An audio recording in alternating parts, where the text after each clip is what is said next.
नमस्कार दोस्तों, एनएस ज्योतिष में आपका फिर से स्वागत है। आज हम बात करेंगे वृश्चिक लग्न यानी कि स्कॉर्पियो एसेंडेंट का जून 2024 का महीना कैसा रहेगा, ये हम लोग देखेंगे।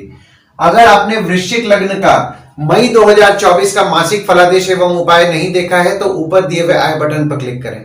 देखिए, ये वाला जो भाव होता है ना, इस भाव को लग्न भाव कहते हैं। इस भाव पे अगर 8 नंबर लिखा हुआ है तो वृश्चिक लग्न वाले जातकों की पत्रिका है।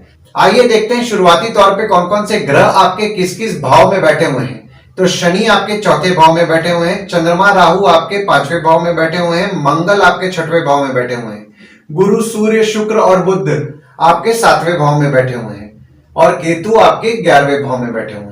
देखिए, लग्न पे आपके कोई ग्रह नहीं है, पर यहाँ पे शनि की दृष्टि आपके लग्न पे पड़ रही है, मंगल की दृष्टि पड़ रही है, गुरु की दृष्टि पड़ रही है, सूर्य की दृष्टि पड़ रही है और शुक्र की दृष्टि पड़ रही है और बुध की भी दृष्टि आपके लग्न पे पड़ रही है।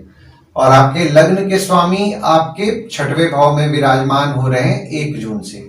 देखिए, अभी हम लोग थोड़ा पीछे जाते हैं तो 17 जनवरी 2023 से शनि की दृष्टि आपके लग्न पे पड़ रही थी, तो नेगेटिव थॉट्स आ रहे थे, नेगेटिव ख्याल आ रहे थे, आप में आलस्य भी बढ़ा होगा।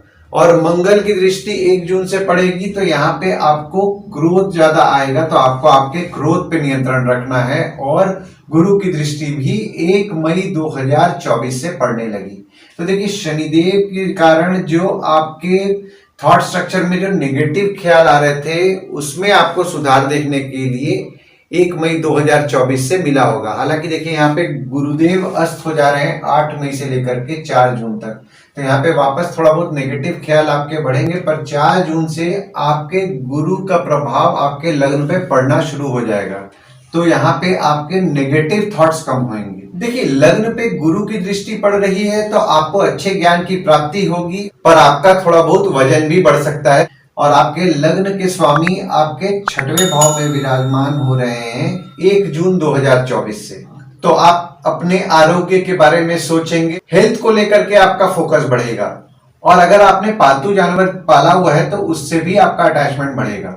दूसरे भाव में आपके कोई ग्रह नहीं है, पर यहाँ पे देखिए, शुक्र की दृष्टि 12 जून से पड़ रही है, बुध की दृष्टि 14 जून से पड़ रही है और सूर्य की दृष्टि 15 जून से पड़ रही है।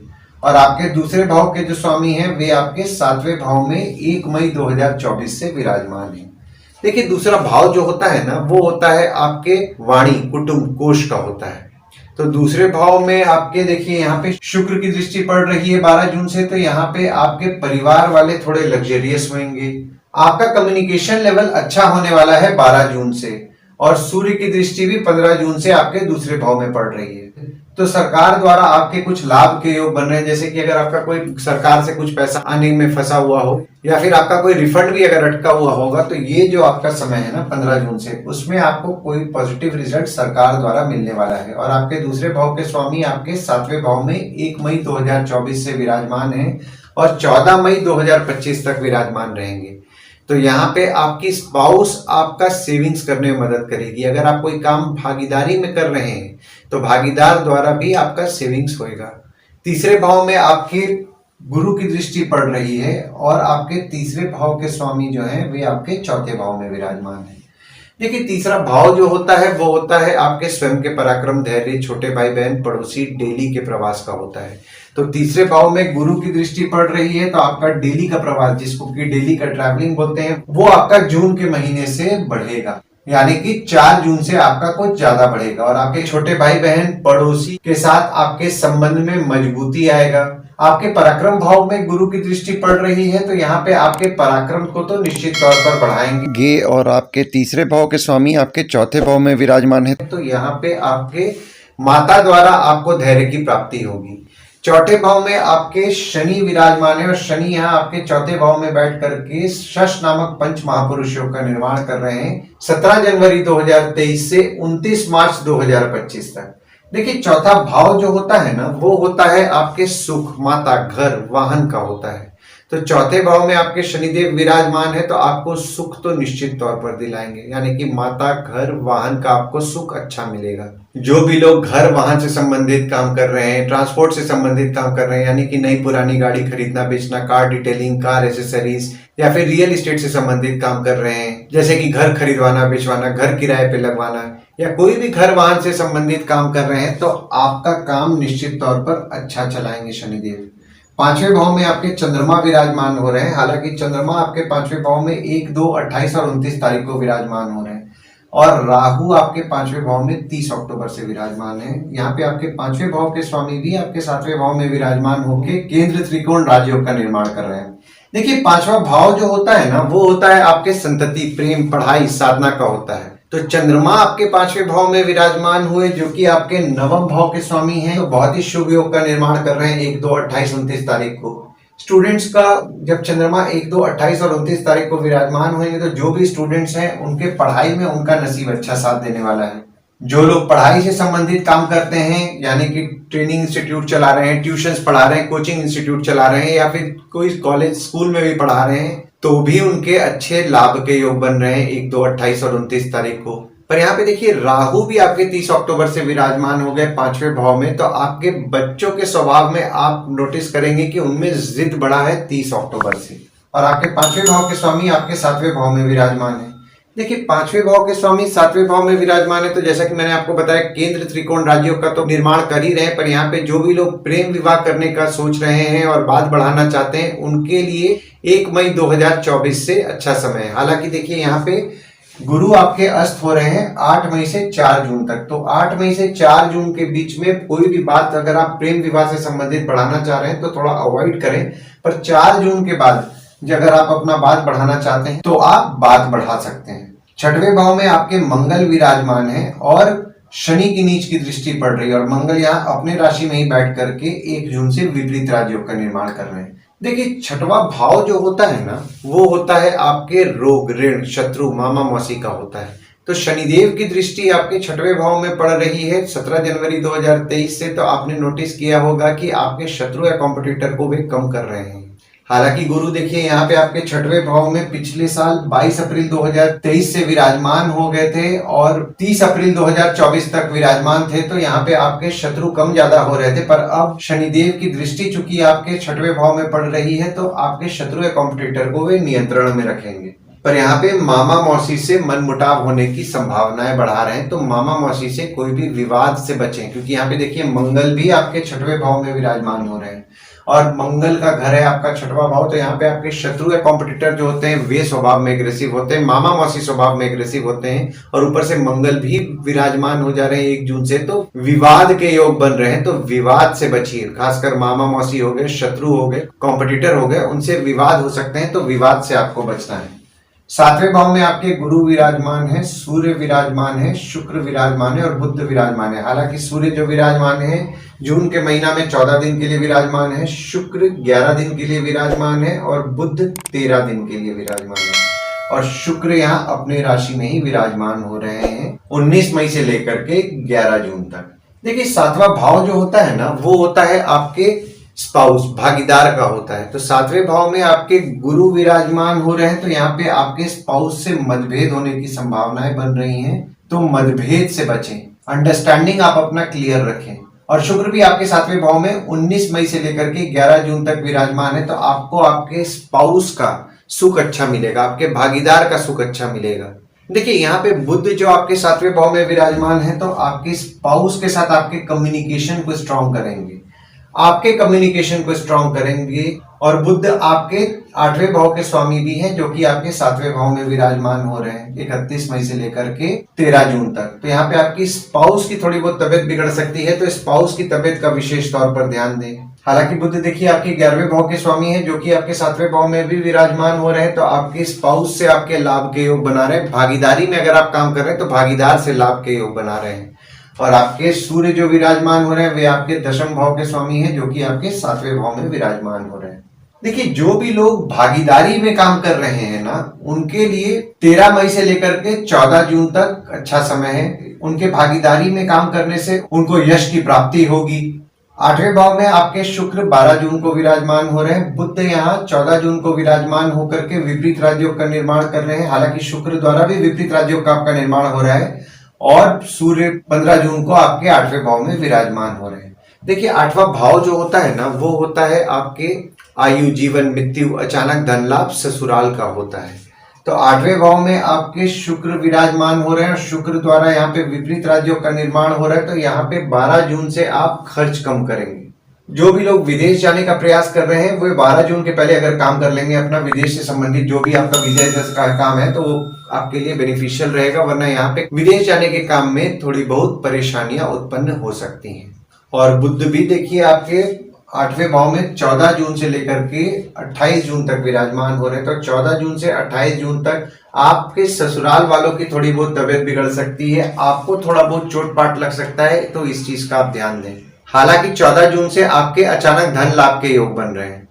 और सूर्य भी देखिए आपके दशम भाव के स्वामी हैं, जो कि यहाँ पे 15 जून से विराजमान हो रहे हैं। तो पिता की स्वास्थ्य थोड़ी बहुत बिगड़ सकती है, तो पिता की स्वास्थ्य का विशेष तौर पर ध्यान दें। काम में थोड़ी बहुत बाधाएं आपके उत्पन्न हो सकती हैं 15 जून से। नवम भाव में आपके बुध विराजमान हो रहे हैं 29 जून से, और मंगल की दृष्टि आपके नवम भाव में पड़ रही है। देखिए नवम भाव जो होता है ना, वो होता है आपके भाग्य, धर्म, जीजा, साली, साला, छोटे भाई के स्पाउस का होता है। तो लग्न के स्वामी की दृष्टि पड़ रही है आपके नवम भाव में 1 जून से, तो आपके भाग्य के लिए तो आपको शुभ फल मिलेगा। और जो बुध विराजमान हो रहे हैं वे आपके 8वें भाव के स्वामी हैं और आपके 11वें भाव के भी स्वामी हैं। तो यहाँ पे आपके ससुराल वाले 29 जून से आपके लिए लकी रहेंगे, और आपका नसीब भी आपका इनकम को लेकर के 29 जून से अच्छा साथ देने वाला है। यहाँ पे जो भी लोग धार्मिक कार्य करते हैं, धार्मिक संस्था चलाते हैं, मंदिर जैसे हो गया या फिर कोई भी धार्मिक संस्था अगर चला रहे हैं, तो उनके लाभ के योग बन रहे हैं 29 जून से। पर यहाँ पे देखिए मंगल की दृष्टि जो पड़ रही है ना, तो यहाँ पे आपके जीजा, साली, साला, छोटे भाई के स्पाउस हो गए, उनको थोड़ा क्रोध ज्यादा आएगा, विवाद के योग बन रहे हैं, तो विवाद से आपको बचना है। और जब चंद्रमा आपके नवम भाव में 9, 10, 11 तारीख को विराजमान होंगे, तो अगर आप 9, 10, 11 तारीख को पूजा कर रहे हैं तो पूजा आपके लिए बहुत ज्यादा फलदायी रहेगी और आपका भाग्य भी आपका अच्छा साथ देगा। हालांकि देखिए वृश्चिक में चंद्रमा नीच के होते हैं, पर आपके नवम भाव के स्वामी हो रहे हैं, तो आपके भाग्य को तो निश्चित तौर पर आपका साथ दिलाएंगे। 9, 10 और 11 तारीख को आप स्पिरिचुअल रहेंगे। दशम भाव में आपके कोई ग्रह नहीं है, पर यहाँ पे देखिए शनि की दृष्टि आपके दशम भाव में पड़ रही है। देखिए दशम भाव जो होता है ना, वो होता है आपके पिता, बॉस, काम, ऑफिस का होता है। तो दशम भाव में शनि की दृष्टि पड़ रही है, तो यहाँ पे 17 जनवरी 2023 से आप नोटिस कर रहे होंगे कि काम में आपको बाधाओं का सामना करना पड़ रहा है। हालांकि देखिए गुरु की दृष्टि भी आपके दशम भाव में पड़ रही थी 22 अप्रैल 2023 से 30 अप्रैल 2024 तक, पर गुरु को जैसा फल आपको देना चाहिए था वैसा फल नहीं प्रदान कर पा रहे थे। यानी कि आपके काम में जो आप स्टेबिलिटी एक्सपेक्ट कर रहे थे 17 जनवरी 2023 से, वो स्टेबिलिटी नहीं मिल पा रहा था। बॉस और पिता से मनमुटाव होने की संभावनाएं बन रही हैं, तो बॉस और पिता से मनमुटाव से बचें। और जैसा कि मैंने आपको बताया आपके दशम भाव के स्वामी आपके 7वें भाव में विराजमान है, तो जो भी लोग भागीदारी से काम कर रहे हैं उनको अच्छे यश की प्राप्ति होगी। ये समय जो रहेगा ना आपका 13 मई से 14 जून तक, तो 13 मई से 14 जून के बीच में आपके भागीदारी से आपको यश मिलेगा, आपके भागीदारी से आपको कुछ ना कुछ बेनिफिट जरूर मिलेगा, यानी कि आपको फायदा होगा। और वहीं जब आपके दशम भाव के स्वामी आपके 8वें भाव में 15 जून से विराजमान होंगे, तो 15 जून से आपके पिता की स्वास्थ्य बिगड़ सकती है, काम में थोड़ी बहुत बाधाओं का आपको सामना करना पड़ेगा, यानी कि काम में थोड़ी बहुत अड़चने आएंगी। 11वें भाव में आपके केतु विराजमान है और गुरु की दृष्टि आपके 11वें भाव में पड़ रही है, और आपके 11वें भाव के जो स्वामी हैं वे आपके 7वें भाव में विराजमान हो रहे हैं 31 मई से लेकर के 13 जून तक। देखिए 11वां भाव जो होता है ना, वो होता है आपके आय, यानी कि इनकम, दोस्त, पहचान के लोग, कम्युनिकेशन का होता है। तो 11वें भाव में आपके केतु विराजमान हो गए 30 अक्टूबर से, तो देखिए आपके इनकम के लिए तो शुभ फल देंगे। और गुरु की दृष्टि पड़ने लगी, यानी कि अभी आपके काम में थोड़ी बहुत बाधाएं आपके उत्पन्न होंगी, पर यहाँ पे आपको इनकम निश्चित तौर पर गुरुदेव दिलाने वाले हैं। आपके बड़े भाई बहन हो गए, दोस्त हो गए, पहचान के लोग हो गए, उनको प्रेडिक्ट करने में आपको मुश्किल जा रहा होगा, वे बोलेंगे कुछ, करेंगे कुछ, पर यहाँ पे गुरु की दृष्टि पड़ रही है, तो आपके बड़े भाई बहन, दोस्त, पहचान के लोग से संबंध में मजबूती भी लाएंगे। और आपके 11वें भाव के स्वामी आपके 7वें भाव में 31 मई से लेकर के 13 जून तक विराजमान है, तो स्पाउस द्वारा आपके लाभ के योग बन रहे हैं, भागीदारी द्वारा आपके लाभ के योग बन रहे हैं। पर यहाँ पे देखिए 14 जून से 28 जून के बीच में बुध द्वारा विपरीत राज्यों का भी आपके निर्माण हो रहा है, पर आपके 11वें भाव के भी स्वामी हैं, तो बड़े भाई बहन की थोड़ी बहुत तबियत बिगड़ सकती है, इनकम को लेकर के थोड़ी बहुत समस्याएं उत्पन्न हो सकती हैं 14 जून से 28 जून के बीच में। और वहीं जब आपके 11वें भाव के स्वामी आपके नवम भाव में 29 जून से विराजमान होंगे तो यहाँ पे देखिए आपका नसीब आपका अच्छा साथ देगा इनकम में। हो सकता है कि आपके दोस्त हो गए, पहचान के लोग हो गए, या फिर कोई कम्युनिकेशन आपका हो जिससे कि आपका लक फैक्टर साथ दे और आपको इनकम में कुछ फायदा हो जाए। 12वें भाव में आपके कोई ग्रह नहीं है, पर यहाँ पे देखिए मंगल की दृष्टि आपके 12वें भाव में पड़ रही है और आपके 12वें भाव के जो स्वामी है वे आपके 7वें भाव में विराजमान हो रहे हैं। देखिए 12वां भाव जो होता है ना, वो होता है आपके खर्च, जेल, फॉरेन, हॉस्पिटल, मोक्ष का होता है। तो यहाँ पे 12वें भाव में मंगल की दृष्टि पड़ रही है तो 1 जून से कोई भी कानूनी मामले से बचें। अगर कहीं विवाद हो रहा है तो प्रयास कीजिए खुद से अपने विवाद को सॉल्व करें, क्योंकि यहाँ पे अगर कानूनी मामला होगा तो थोड़ा बहुत दिक्कत आपको हो सकता है। और आपके 12वें भाव के स्वामी आपके 7वें भाव में विराजमान हो रहे हैं 19 मई से लेकर के 11 जून तक। तो आपके स्पाउस के लिए आपका खर्चा होगा, आपकी स्पाउस खर्चीली होगी, भागीदारी पे आपके खर्च होगा। और अगर आप अपने स्पाउस या भागीदार के साथ विदेश जाने का प्रयास कर रहे हैं तो देखिए यहाँ पे 19 मई से 11 जून तक आपके लिए फेवरेबल समय है। और वहीं जब आपके 12वें भाव के स्वामी आपके 8वें भाव में 12 जून से विराजमान होंगे तो यहाँ पे 12 जून से विपरीत राजयोग का शुक्र द्वारा निर्माण हो रहा है। हालांकि देखिए यहाँ पे आप 12 जून से खर्च कम करेंगे और परदेश गमन में भी अड़चनों का आपको सामना करना पड़ेगा। तो अगर आप कोई ट्रैवलिंग प्लान कर रहे हैं ना, जैसा कि मैंने आपको बताया अपने स्पाउस या भागीदार के साथ, तो 12 जून के पहले ट्रैवलिंग अगर आप प्लान करेंगे तो आपके लिए ज्यादा अच्छा रहेगा। आपके आंखों को लेकर के थोड़ी बहुत समस्याएं उत्पन्न हो सकती हैं। आइए गुड डेट्स और बैड डेट्स के बारे में जान लेते हैं। तो गुड डेट्स वो डेट्स हो जाते हैं जिस दिन अगर आप कोई नया काम शुरू करना चाह रहे हैं, कोई कंपनी में आपके एग्रीमेंट हो रहा है, कोई कंपनी में आपके ज्वाइनिंग हो रहा है, या फिर अगर आप कहीं बाहर जाने का भी प्लान कर रहे हैं तो इस डेट्स को आप कंसीडर कर सकते हैं। तो डेट्स हो जाते हैं 5 तारीख, 6 तारीख, 9 से 11 तारीख, 24 तारीख और 25 तारीख। वहीं बैड डेट्स में अगर आप कहीं बाहर जाने का प्लान कर रहे हैं, कोई कंपनी में आपके एग्रीमेंट हो रहा है, कोई कंपनी में आपके ज्वाइनिंग हो रहा है, या फिर अगर आप कोई नया सामान खरीदना चाह रहे हैं या कोई भी अच्छा काम करना चाह रहे हैं तो इस डेट्स को आप अवॉइड कीजिए। तो डेट्स हो जाते हैं 3 तारीख, 4 तारीख, 7 तारीख, 8 तारीख, 17 तारीख, 18 तारीख और 30 तारीख। इस डेट्स को आप कहीं लिख के रख लीजिए ताकि आपके ध्यान में रहे। और उपाय में आपको शिव भगवान का पूजा तो नियम पूर्वक करना है। ओम नमः शिवाय का जाप कीजिए, सोमवार के दिन शिव मंदिर जाइए, हनुमान चालीसा का पाठ करें, बजरंग बाण का पाठ करें, सुंदर कांड का पाठ करें, ओम गणपते नमः का जाप करें। और अगर आप इस महीने में विष्णु राम कृष्ण की पूजा करेंगे तो आपको अच्छा लाभ होगा। आशा करता हूं इस वीडियो में दी हुई जानकारी आपको पसंद आई होगी। अगर आप हमें YouTube पे देख रहे हैं और ये वीडियो आपको पसंद आया हो तो इस वीडियो को लाइक कीजिए, चैनल को सब्सक्राइब कीजिए और नोटिफिकेशन बेल जरूर दबाइए। और अगर आप हमें फेसबुक पेज पे देख रहे हैं तो फेसबुक पेज को लाइक कीजिए और फॉलो कीजिए। धन्यवाद दोस्तों, कल फिर मिलेंगे एक नए वीडियो के साथ।